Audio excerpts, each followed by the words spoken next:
We find in our introduction section today in our Enjoy Life Forever publication, in our Bible study, that Jesus is one of the most famous people in history.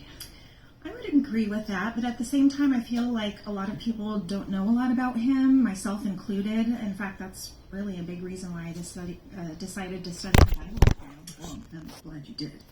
And many people have different ideas about who Jesus really is. And we're going to find out more about Jesus in our lesson today. Can we begin by considering it, actually reading paragraph 1? Sure. It says, Jesus is a powerful spirit who lives in heaven. He was created by Jehovah God before everything else. For that reason, he is called the firstborn of all creation. The Bible refers to Jesus as God's only begotten Son because Jesus alone was directly created by Jehovah. Jesus worked closely with his Father Jehovah, helping him to create all other things. Jesus continues to enjoy a close relationship with Jehovah. He loyally serves as God's spokesman, the Word, delivering his messages and instructions. Excellent reading. And just to give us a further basis of understanding about Jesus, let's take a look at Colossians 1:15. That would be in the on your tablet in the Christian Greek Scriptures. Colossians 1:15, it says, "He is the image of the invisible God, the firstborn of all creation, and was also created in the image of God." So, with what we understand so far, who is Jesus? Well, he's a powerful spirit residing in heaven, directly created by Jehovah God, and also that he worked closely with Jehovah, his Father, and helped him to create everything. Very well thought out.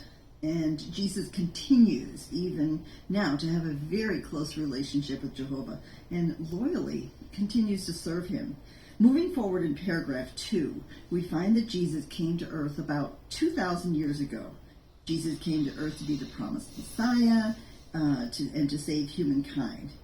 Jehovah miraculously used Holy Spirit to transfer Jesus' life from heaven to the womb of a young virgin woman named Mary. Okay, that's just kind of where I have a hard time wrapping my mind around how that could possibly happen.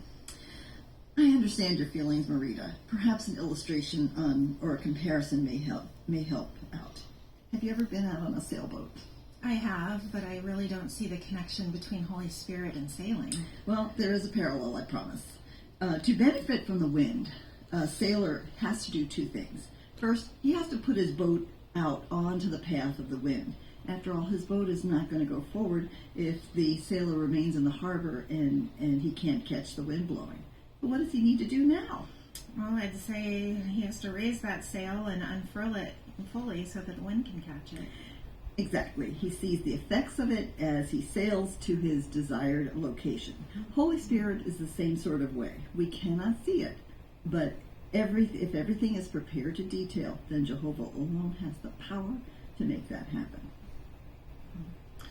Yeah, I see. Okay, I get it. That's a helpful illustration.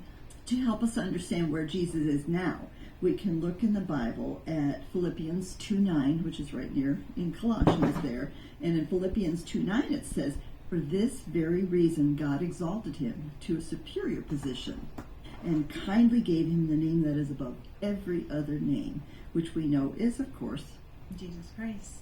Exactly. So, and then after Jesus' life as a human ended, he was then resurrected as a spirit and he returned to heaven. Then God himself exalted him to a superior position.